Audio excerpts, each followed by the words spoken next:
Well, good morning. Thank you for joining us on this Sunday morning and including us as part of your day. You know, mining has been part of Upper Michigan's history for almost 200 years.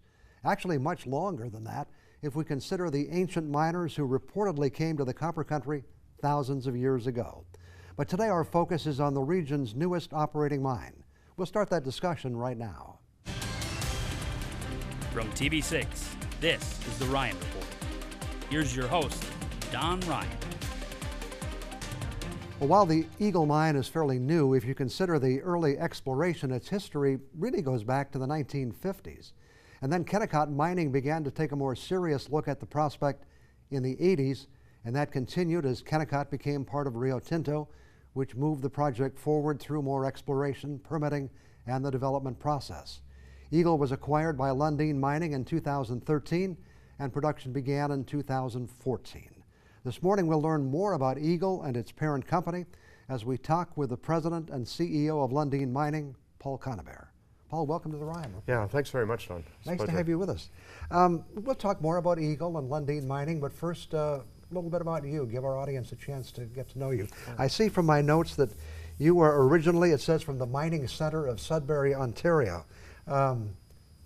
Almost sounds like you were destined to be in the mining business. Yeah, I actually tried to get out of it. I took civil engineering because my father had worked for Inco for about 35 years, and I said, I don't want to live in these small mining towns. And serendipity, it actually, I was able to develop a great career out of it, and it's been fascinating. And my son's in it now as well. What was your first job in mining? First job in mining, I spent 3 summers working underground at a couple of the nickel mines in Sudbury. Which enabled me to pay my way through university. And then, working underground as a student, you're given a lot of different tasks, none of them technically too challenging, but it really gave me a strong appreciation for the industry, and that got me okay. And then I ended up working in mining construction for probably about 18 years, and the last 15 on the operations side. And I do want to get to Eagle Mine, but first let's talk about Lundin. Sure. Interesting, globally diverse company. Tell us about Lundin. It's a public company, but in many aspects it's almost like a private company in that the Lundin family, the Swedish-Canadian family, and Lucas Lundin, our chairman, they have sort of 13% ownership. They really founded the company and been with it from the beginning. So very entrepreneurial, quite brave, very patient. They have the concept of being first in. They're early investors who take a lot of risk, and they're the last out. So it's very stimulating to work for them, and they're very supportive. And Lundin Mining is actually part of a larger group called Lundin Group?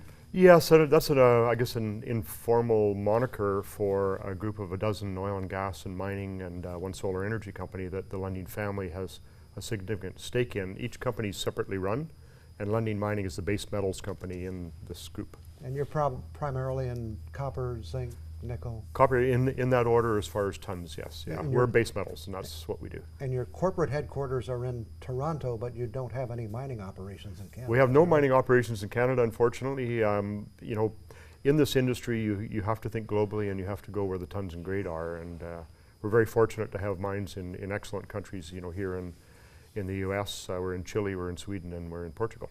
What are the challenges of being a global mining company? Do you meet different challenges in different countries?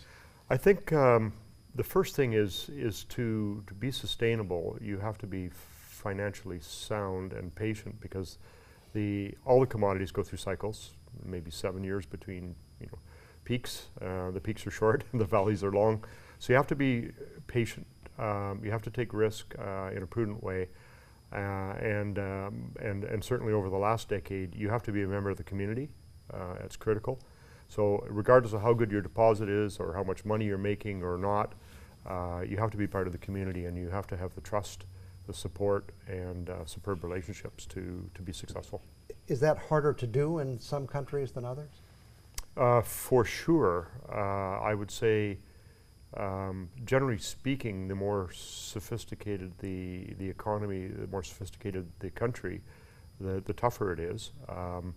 Because those countries have a lot more options, and it's harder to earn your position and earn that trust over time because they have lots of choices, whereas if you're going to a very undeveloped part of the world, they don't have many choices. You need to apply the same standards everywhere, though, absolutely. Speaking of financial strength, I think that Lundin sold some assets within this year for over $1 billion. So That's correct. You must be in pretty good financial shape there. Yes, we've got one of the best balance sheets, I think, of the publicly traded mining companies. So people, think that was a windfall. In fact, we invested $2 billion over a 15-year period. So I think we've maybe broke even at the end of the day. But we have a really good war chest right now, and we're growth oriented.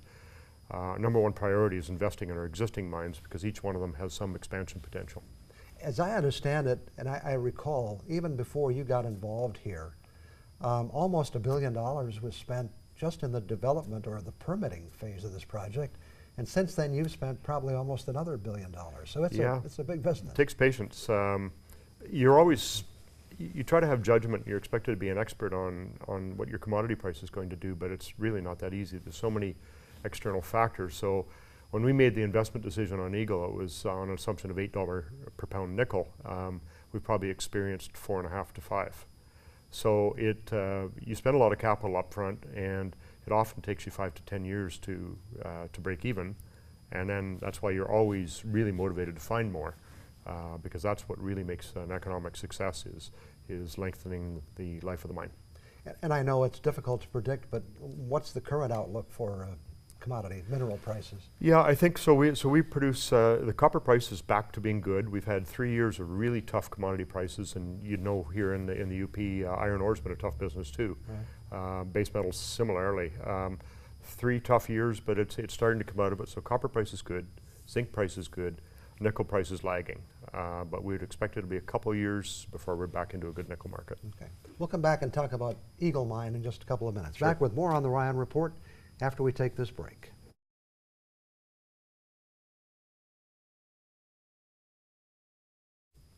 Our guest this morning is Paul Conybeare. He's the CEO of Lundin Mining.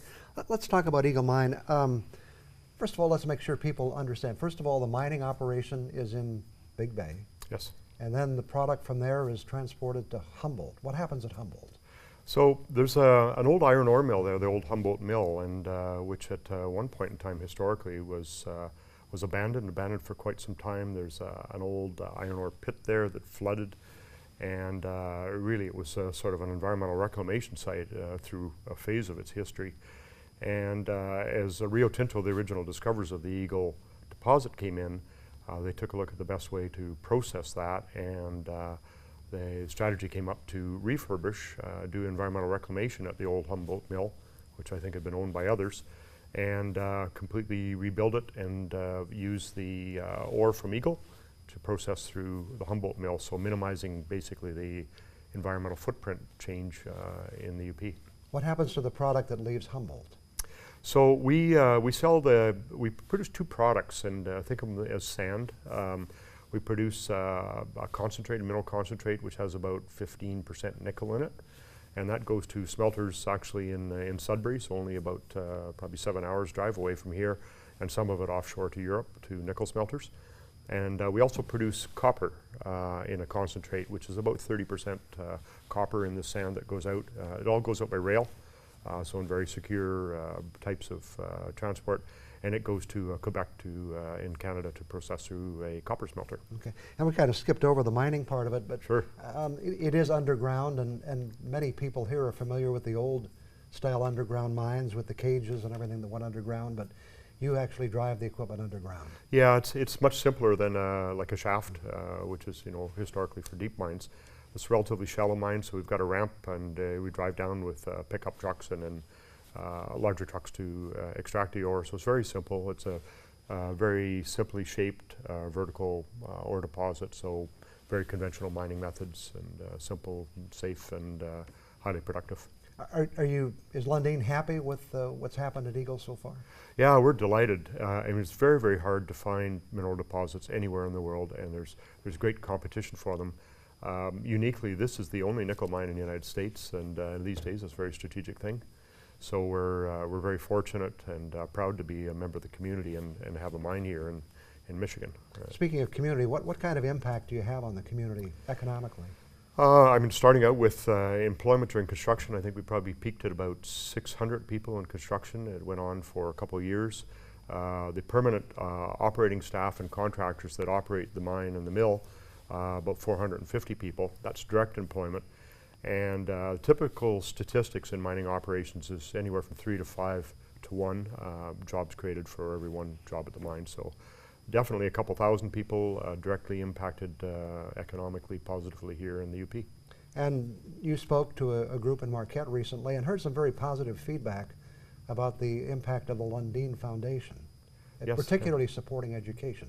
That has to be gratifying to hear that. Yeah, I wasn't expecting, you know, you go to large public hearings and usually, you know, you're just giving information. It was really great to see people stand up and comment on the impact. And I think through the middle college, there's been, you know, 50 students that have been directly impacted by Lundin Foundation's contributions there. And we've got a bunch of other programs going, but there's nothing more important than education. Let's talk about the future. We're now hearing about Eagle East, which is another deposit. First of all, what is Eagle East? So the Eagle Mine is a deposit which goes kind of from surface to, let's say, about 1,000 feet down. And best place to find a mine is near a mine. So we've had a very, very active drilling program stepping out in proximity to the Eagle Mine. And fortunately, 2 years ago, we discovered Eagle East, which is about a mile and a half away, so relatively close, and about a mile deep.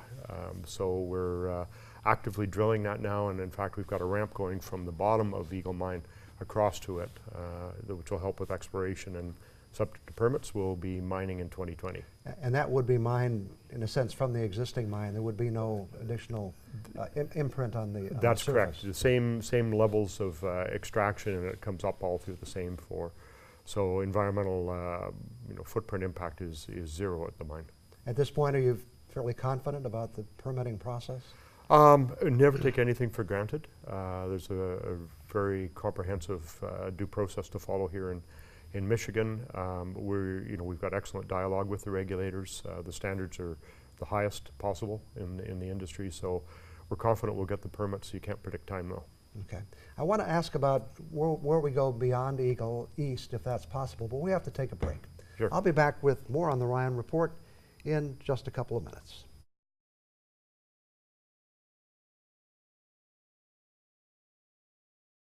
Once again, our guest this morning is Paul Conybeare. He's the CEO of Lundin Mining. As we were going to the last break, we talked about maybe beyond Eagle East. Are you continuing to look for other mineral deposits in this area? Yes, we are, Don, and you know, as I mentioned earlier, you know, the best place to find a mine is beside a mine, and so we've been stepping out using the most advanced exploration technology available, and successfully. So we're drilling slightly further east from the Eagle East discovery. I think we're probably spending about maybe 18 million this year on exploration. We spent 20 million last year, and we're looking at a budget next year of 15 to 20, and we're getting some sniffs. You know, it's a needle in a haystack drilling deep for these nickel deposits. But we have, I think, excellent track record, and you know, we're dedicated to continuing to invest to discover more. You've said that it's important to Lundin's future that you find more mineral deposit here, or it's to your advantage. Let's put it that way. It's critical, actually. It's more than to our advantage. These mines really, you know, only become profitable after 8 to 10 years, and the initial mine life at Eagle was only 8, and you know, it's up to fate sometimes what the cycles are in the metal prices. We counted on $8 nickel, we're getting 5. So discovering Eagle East and bringing it into the production line and discovering more is important for our, you know, to be successful at the business here. And obviously we've got lots of employees, and right. We want to keep the mine open for many years. In fact, I think you have said that this has kind of become somewhat of a model for some other mining operations within Lundin. Some of the things you've learned here in that regard. Yes, and I had a presentation to some of the you know, business leaders this morning in Marquette, and one thing that I noted is that, you know, we have built our company primarily through acquisition of projects or mines, and you get the ore deposit after a very competitive process, but you also get some fantastic people and new ways of doing things. So we've learned, in particular as Lundin Mining's grown, we've learned a lot from the people that we got from Eagle. They were well trained by Rio Tinto, and some of the community engagement and environmental monitoring that they had at Eagle that we inherited through the acquisition of best in class, and we're now applying those methods and some of those people to our operations in other countries. I know that today it's not just a matter of meeting government requirements, but even investors are looking for companies that are more environmentally and social and their governance more responsible.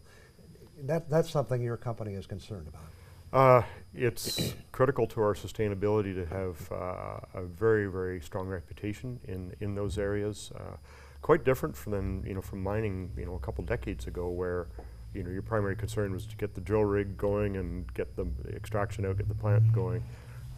Now we'll often spend a couple years in dialogue with communities before we even drill in a lot of places we go. So it's critical for us to earn trust, to educate the population in what we hope happens with exploration and mining development, to give them comfort that our standards are best in class. I was doing some research on the internet and found a quote from you. Uh-oh. It said, to be successful with mineral resource investment, you have to be welcomed by the communities that you're in, and you've just mentioned that. But then you said when you're looking to hire new executives into your company, general managers or local managers, they have to have that communication skill. In the past, they had to be good miners, good engineers, good builders. Now they need to be particularly good and patient communicators. It is critical. In sophisticated environments like we have here in Marquette, that's an important component.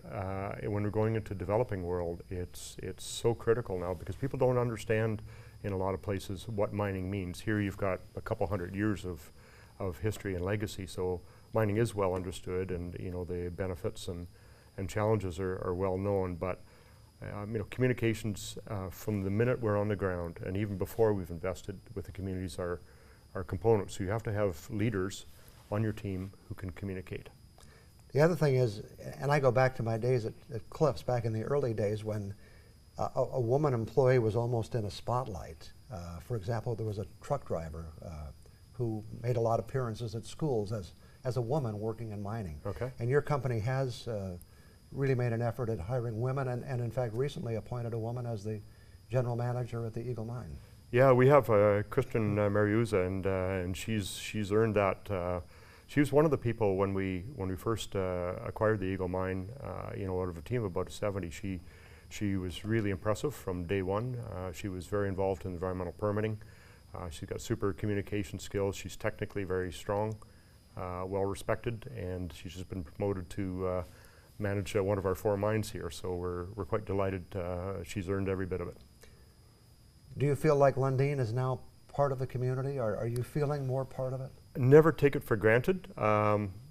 We, when we're here, we try to get out and visit as many restaurants and go out and talk to people. And I was at Pat's, a bar with a pool table last night for a cleansing ale after dinner, and talking to people. And I think we're welcomed here. We always have to continue to earn that, being part of the community. After following a company that has been here for about 170 years, you're kind of the new player on the block. But you're starting to feel at home? Yeah, for sure. Yeah, I love coming to Marquette. It's very similar to where I grew up in, and been coming since 2013. I think we have a high degree of support here in the various communities in the UP. We have to continue to work hard to maintain that. Okay, thanks for coming in this morning and sharing the conversation. Appreciate it very much. Thank you. We'll be back with more on the Ryan Report in just a couple of minutes.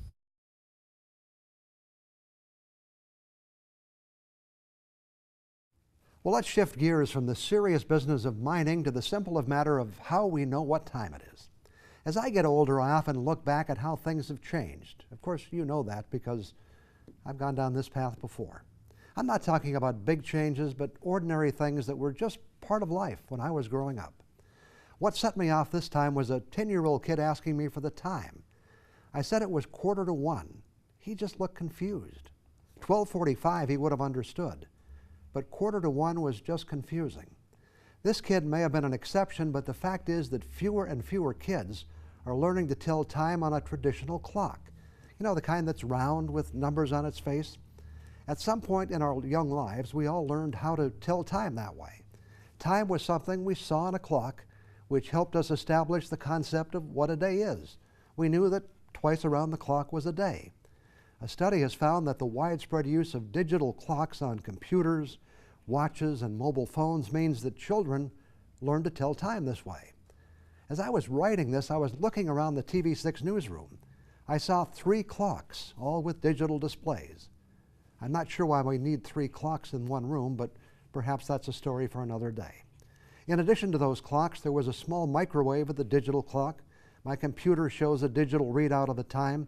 My cell phone and Fitbit are the same.